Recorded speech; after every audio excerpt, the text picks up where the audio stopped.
আমাদের পুটুমশাইয়ের অর্ডার হয়েছে মা গরম জল চুলাতে বসাও। তো আমি বললাম কেন? কয় আমি স্নান করব।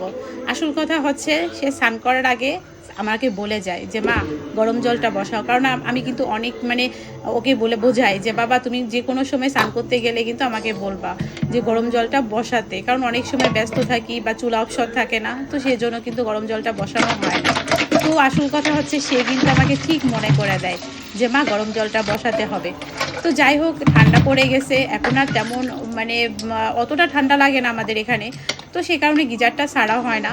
তো ওর জন্যই শুধু একটু গরম জল লাগে। তো ঘুম থেকে উঠেই আমি একটু গরম জল বসায়ে দেই। চাটা খাওয়া হয়ে যায় তারপরেই জলটা বসায়ে দেই। আর ওই জলটা দিয়েই অনেক সময় রান্না-বান্নার কাজ করতে পারি। আবার ওকেও স্নান করানো যায়। তো তার অর্ডার মানলাম। তো সেজন্য গরম জলটাও বসায় দিলাম। এই তো গরম জলটা বসায়ে আমি কিন্তু মাছ ধুয়ে নিছি। মাছটা ধোয়া হয়ে মাছটা কিন্তু হলুদ লবণ মাখানোর পরে আবার ঘর-দুয়ার কিন্তু পরিষ্কার করতে চলে আইছি। আর এই যে দেখো কম্বলের পর কম্বল বেরোচ্ছে এর ভিতরে আর হয় না। লাস্টে দেখো এটাকে আমি কত কষ্টে আমি আটকাইলাম। তো এই যে দেখো ফাইনালি ঘর-দুয়ার কিন্তু পরিষ্কার করা হয়ে গেছে। সে কিন্তু এই যে দেখো লুডুস খেয়ে ফেলাই থুয়ে চলে গেছে। দেখো জল-টল কি আকাম করছে। এরপরে দেখলাম গরম জলটা হয়ে গেছে। ডালটা বসায় দেই। চুলাটা অপশন আছে। এখন ডালটা বসায় দিলেই কিন্তু আমার ডালটা ফুটে যাবে।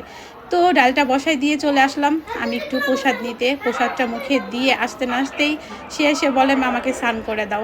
স্নানটা করানো হয়ে গেলে এই যে শীতের দিনের একটা বাড়তি ঝামেলা, তাকে এই যে ফ্রেশ করতে সময় লাগলো, তাকে লোশন মাখাও, ক্রিম মাখাও, আবার এই যে দেখো জামা প্যান্ট পরায় রেডি করে দিলাম, সে তো বেড়ে গেল। এখন পরীক্ষা শেষ হয়ে গেছে, অর্ণবও আজকে বাসায় নাই। তো সেজন্য ভাবলাম যে আজকে আমি একটু পরিষ্কার পরিচ্ছন্নতার কাজে হাত দেই, কারণ ও থাকলে অনেক সময় আমাকে সাহায্য করে। আর এদিকে দেখি এত পরিমাণে ধুলা পড়ছে যে আমার কষ্ট হচ্ছিল। পরে ভাবলাম পুরাটা না করলেও একটু একটু করে করি রান্না বসায়। তো এদিকে দেখো আমার কিন্তু ডাল রান্না করাও হয়ে গেছে। আবার চলে আইছি রান্না করতে। এদিকে আবার হঠাৎ করে খবর আসলো যে আমার বিছনাপাটি পরিষ্কার করা হয়ে গেছিলো, আবার নতুন করে গুছাতে হবে।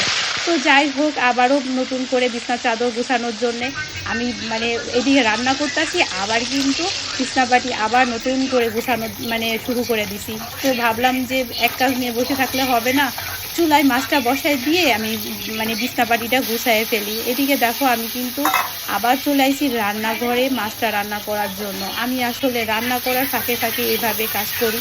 তো এদিকে মাছটা দেখো ভাজি করা হয়ে গেছে, মশলাটাও আমার কষানো শুরু হয়ে গেছে। আবার এই যে দেখো বিছনাপাটি কিন্তু গুছানো হয়ে গেছে। তো এভাবেই এক কাজের সাথে আরেকটা কাজ করতে করতে করতে করতে দেখা যায় যে সময় যে কীভাবে চলে যায়। ফাইনাল লুকটা দেখো, যতটুকু পারছি এতটুকুই পরিষ্কার করছি। যাই হোক